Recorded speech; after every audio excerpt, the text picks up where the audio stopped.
Yan, bumili si Donna ng juice. Dapat ganito yan, King. Paano ba? O sige. Hanggang magutom tayo.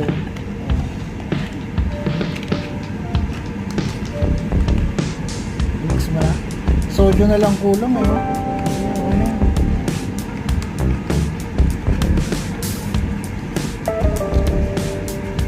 Easy, easy. Mamaya na naman. Puno na? Large yan. Tapos. Yun na yun, Donna. Sodio na lang po ang kulang. Sobrang napaka-sweet sa place na to, mga brad. Yan, nagde-date-datean kami.